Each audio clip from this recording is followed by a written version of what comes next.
Olá, saudações, sejam bem-vindas, sejam bem-vindos. Vamos falar de Marcel Proust, que nós já fizemos um vídeo, né? Falando aqui do Contra Saint-Beuve.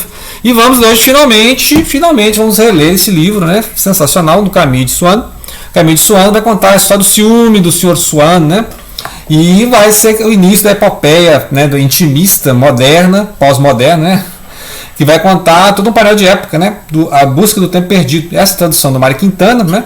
Também é a mesma dessa aqui, só que esse livro aqui é mais antigo e tem, né, ele tá aqui na foto Marcel Proust e tal, só que aqui é bem complicado de ler. Olha só, olha o tamanho do texto, né? E aqui 10 páginas só o cara acordando, né? Como diz, o cara acordando, né?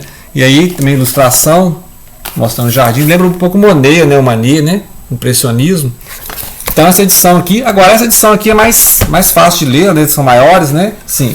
Pelo menos não tem tanto, né? Então é importante para o tipo de edição que você escolher, né? Para fazer. Muito bem, o que fala o Marcel Proust? O Marcel Proust vai fazer aquela narração de dentro para fora. A narração de dentro para fora é analisando todo o mundo, mas a partir da sensibilidade do autor, né? Aqui você tem o narrador, protagonista, que é o Marcel.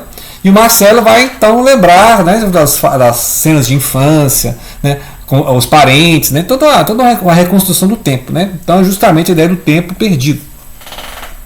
E são 7 volumes, essa é a primeira do Swann, né, o Caminho de Swann, é porque na história tem 2 caminhos, né, o Caminho de Swann e o Caminho de Guermantes. O Caminho de Swann geralmente é a pequena burguesia, né, pessoal revista, e o Caminho de Guermantes é os aristocratas, né, Terceira República Francesa era o paraíso dos aristocratas, né, os monarquistas franceses nunca se deram tão bem. Então vai mostrar aqui, mas é uma monarquia em decadência, né, porque depois de Napoleão ali, né, aquelas revoluções, a monarquia já não era mais aquela absolutista, né, antes do Ancien Regime. Então aqui o Proust vai lembrar, né? Então, assim como a gente viu aqui neste livro, ele falando como é que foi o método de escrita, né? Que ele estava lá lembrando, né? Puxando essas lembranças, e aí vai ser um dia que ele está lá comendo um biscoitinho, né? Um biscoitinho Madeleine, mergulha num chá de tilha, né? E aí ele vai ter todas aquelas sensações. Assim como ele ouve uma sonata, ele lembra, então ele vai lembrando, né? A obra é feita de reminiscências, lembranças, memórias e ficção, que ele vai montando as ficções. E aqui nós temos então um estudo da vida do Sr. Swann, né? O Sr. Swann que frequenta lá os saraus, né? O cara tem dinheiro, assim, tem uma boa vida, né? Tem uma ascendência judaica. E ele vai conhecer então no sarau do pessoal Verdurin, né? Verdurin, o senhor e a senhora Verdurin. Ele vai conhecer a Odette Crécy. A Odette Crécy, né? É uma moça ali, né? Não é uma nobre, né? E ele vai cortejar essa moça. Futuramente nós vamos saber por que é tão importante conhecer a história de Swann, né? Porque o Swann, com toda essa história de ciúme, vai refletir um pouco a própria história do narrador, né? Lá nos outros livros, né, a gente vai ver que esse tratado sobre ciúme vai ficar exatamente na vida do Marcelo. Ou seja, ele vai conhecer a Albertine, né? No próximo volume vai ter as moças em flor, né? A sombra das moças em flor, a sombra das jovens em flor. Também a tradução do Mário Quintana. Então no próximo volume ele vai conhecer lá a filha desse casal, né, do Swann e da Odette Crécy, né? Então ele vai conhecer essa Gilbert, vai ter toda a idealização, que é a mesma idealização que o Swann tem com essa Odette, né? Então tem as cenas dos saraus, né, eles conversando, ele recria todo o ambiente de época mesmo. Aquela Belle Époque, né? Aquela época assim, entre a derrota que a França teve para a Alemanha em 1870 e pouco, 70, né? E aí até a Primeira Guerra Mundial. Então esse é o período da história, né? Lá no Caminho de Guermantes para frente, nós estamos na Primeira Guerra Mundial, né? O massacre, né? Então ele vai pegando esse painel de época de 50 anos de história, né? Assim, ele vai desde a época lá depois da Comune de Paris, né? Daí deu uma sossegada. E até a Primeira Guerra Mundial, que aí, né, novamente a França teve que enfrentar a Alemanha e tal. E aí ele vai mostrando justamente, então ele vai mostrando um apego com a mãe, né? Por exemplo, a cena de início ele lembrando, né? Por que ele guardou tanta presença do Sr. Swann, né? É porque nas noites em que o Sr. Swann visitava a família, né, o pai e a mãe tinham que dar atenção, conviva, né? Lá, né? Bons anfitriões, e aí a mãe não dava atenção ao filho, o filho é muito apegado à mãe, então não ia lá dar o beijo de boa noite, né? Então tem isso também, a cena, fica descrevendo aqui. E o Marcelo também é muito apegado à avó, né? Tem cenas lá em Balbec, que é essa praia que eles vão, né?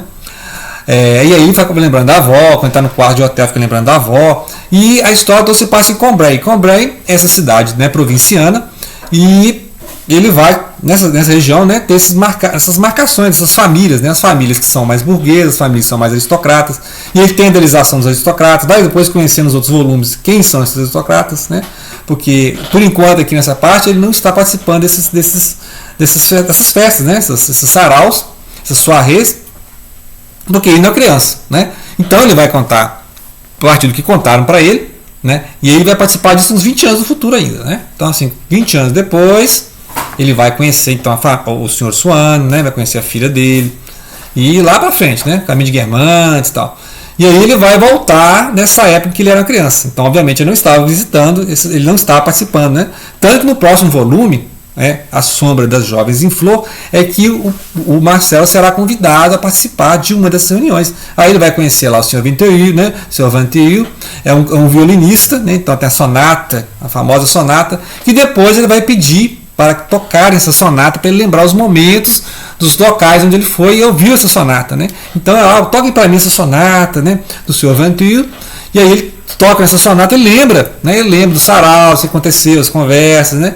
Então a memória dele é muito seletiva. Então ele precisa lembrar, quando ele vai pelos jardins e lembra flores, cheio de flores, ele lembra de outros jardins que ele visitou. Então, interessantíssima essa sensibilidade do autor, né?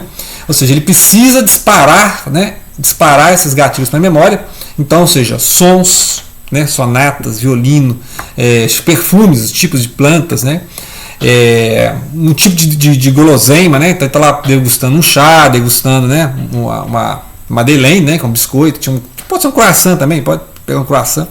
Então, ou seja, ele vai juntando e vai tentando montar esse painel para justamente recuperar o tempo. É possível recuperar o tempo que se foi? Né? Esse tempo ele está contido nas memórias ou você vai completando essas memórias com ficção?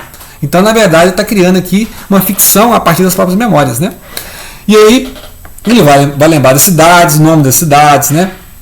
Ou seja, todo um painel de época que aqui eu estou fazendo um resumo, né? Ou seja, eu estou fazendo um resumo a partir da memória do que eu li do livro, mas aqui para você pegar essa edição, elas são quase 400 páginas. Então você imagina a quantidade de digressões. Ele gasta 10 páginas para se descrever acordando de manhã.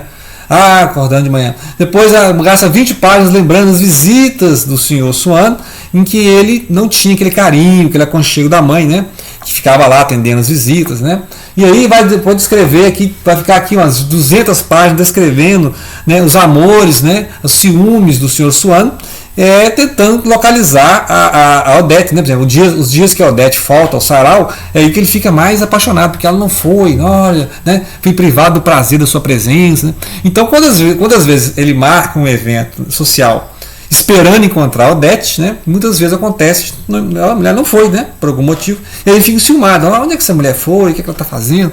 Então ele vai sempre se envolvendo mais. No início não, né? No início ele tem aquela vida social, tá todo mundo igual, mas por que ele vai se apaixonando pela Odete, né? Então é toda essa questão. E depois que ele se apaixona, né? E aí realmente tem lá a corte, né, uma fé mesmo, um caso amoroso, e ele fica cada vez mais possessivo, porque além de ter, né, aquela idealização da mulher, aquela ideia de sentir falta da mulher por perto, né? Ele fica preocupado toda vez que ela sai, né? Outras pessoas que ela conhece, então ele fica ali, aí eu disparou aquele mecanismo do ciúme, né? Que aí vai ser toda uma teoria sobre o ciúme, a posse, de você querer aquela pessoa só para você, né? Sendo que no início ele nem levava, né? Depois ele fala assim, em alguns momentos que tem um rompimento de relação, que depois vão se reencontrar e vão até casar, né? No livro 2 a gente vai ver, tanto que eles têm uma filha que é a Gilberte, né? Uma das moças em flor.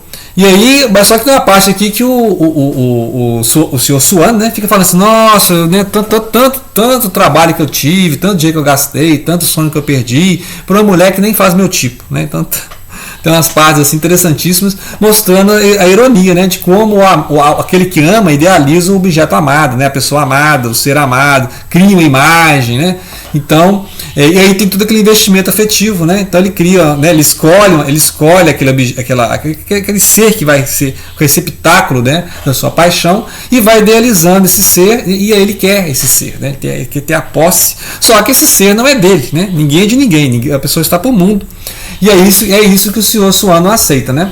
E aí, a partir desses dramas, né, que ocupam aqui todas essas páginas, falando do Sr. Swan, Mas por que ele está falando seu sonho? Porque isso é o arquétipo, né? É o resumo, é o microcosmo do macrocosmo maior que a obra. Né? Porque a obra toda vai tratar justamente do ciúme. Né? Ele vai ficar o tempo todo, toda mulher que ele conhece, né? Inclusive a Albertine, que depois vai ter lá, né? Lá pro final, meio final da obra, vai ter a Albertine, e aí vai ser aquela ideia de manter a mulher, né, quase como uma prisioneira. E depois ela foge, né, ou seja, ele não tem controle, né, ele não tem controle sobre o ser amado. Ou seja, aquele que ama não tem controle sobre o ser amado, né, porque você não vai controlar a vida da pessoa, né, e vai chegar uma hora que a pessoa às vezes nem gosta mais de você. Então essas questões que ele vai abordando. Fora que essas cenas, né, não são muito lineares, não. Ele vai, né, ele tenta manter, pelo menos na parte do Sr. Sun, até um pouco de linear, mas depois ele vai sempre lembrando, olha, se eu lembrei disso aqui, e aí outros personagens que ele vai apresentando nos outros livros já tem algumas indicações, os aristocratas, né, a princesa de Guermantes, por exemplo, né, que aí vai entrar aqui o Charlie, né, o barão Charlie também, que é um dos personagens lá do Sodoma e Gomorra, né, do Caminho de Guermantes, né. Então esses personagens já vão aparecer aqui, porque basicamente aqui ele vai mostrar o caminho do Suan. O que é o caminho do Suan? Vou repetir, o caminho dos arrivistas, da pequena burguesia, do pessoal que está para um lado. Se você for para o outro lado do rio, né? Aliás, para o lado do rio é o Meseglise, né? É o do Suan. Para o outro lado do rio você vai para o caminho de Guermantes, que é o caminho que vai lá para os palácios, né? Para a casa de campo dos ricos, né? E depois ele vai para Paris, né? Vai para Paris e tem uma parte em Paris também lá, que é o Faubourg Saint-Germain, né? Faubourg Saint-Germain é um lugar assim mais de classe alta mesmo, né? A High Society, mas ao lado dos nobres em decadência você tem a alta burguesia, né? Muitos burgueses foram comprando títulos de nobreza ou casaram, né? Muitos burgueses casaram as filhas com nobres empobrecidos, né? Então, ou seja, o nobre tem título de nobreza, mas o nobre ele não tem mais aquela riqueza que o burguês agora tem. Ou seja, não houve uma sucessão de classe. Durante o século XIX a gente viu isso. Ou seja, acabou o antigo regime, né, aquele absolutismo, teve com a Revolução Francesa no século XVIII. No século XIX teve o Napoleão, teve as várias repúblicas francesas e os monarquistas foram sempre deixados, né? Não que acabou os monarquistas, né? Então tem os monarquistas e eles mantêm suas propriedades, né? A ideia de nobreza, sangue azul, né? Só que politicamente não tem aquela celebridade que tinha antes. Só que estão articulados nos bastidores, né? Muitos nobres estão no bastidor da política, né? Depois a gente vai ver lá, vai ter o caso do Dreyfus, né? O caso do Dreyfus também é aquele caso do oficial judeu que foi julgado, né? Julgado por algo que ele não cometeu, né? Então foi uma fraude que teve lá. Depois a gente vai ver nos próximos livros que vai ter esse caso que foi ali no final do século XIX na França, que foi as origens do antissemitismo, né? Daquela questão do nacionalismo exacerbado e depois levou para a Primeira Guerra Mundial, né? Porque acusaram esse oficial Dreyfus, Alfred Dreyfus, de contrabandear informações, assim, um espião dos alemães, né? Então ele mandava informação para os alemães, depois descobriu que é outro oficial e tal. Isso vai entrar na história também, né? Ou seja, é importante ter o painel histórico, né? Ou seja, a Terceira República, né? A decadência da monarquia, etc., as vésperas da Primeira Guerra Mundial, a ascensão da Alemanha, né? O caso Dreyfus, o antissemitismo, nacionalismo, tudo isso está aí daqui. Só que isso aí é só contexto, é só painel de fundo. Porque todas as lembranças são individuais, né? Então aqui é uma epopeia individualista, né? É uma epopeia do indivíduo, é uma epopeia do Marcel, né? Do Marcel, que pode ser o Marcel Proust, né? Então pode ter essa mistura dos papéis, né? De quem é o narrador, quem é o protagonista, é o próprio autor, né? O Marcel é o Marcel Proust, porque ele chama Marcel. Em que níveis todas essas lembranças são realmente lembranças? Ele não inventou alguma coisa? Ele não inventou personagens? Ele não criou personagem a partir de pessoas reais, né? Então fica essa questão aí que a gente sempre fica na dúvida: o que é biográfico, o que não é biográfico, né? Então é isso, pequeno resumão. Aqui tá fácil, hein? Aqui tá fácil, depois vai complicando. Tem livro aí que é muito mais complicado. Esse aqui é a boa introdução. Acho que é a terceira vez que estou relendo, né? Então assim, ainda dá para pegar bastante coisa. Essa edição é muito boa, a edição do Mário Quintana. Mas tem outras traduções, né? Você pode procurar as traduções aí que o material é de excelente qualidade e não envelheceu, né? Então é um livro que vai completar 100 anos e não envelheceu, ok? Então grato pela atenção e não deixem de compartilhar.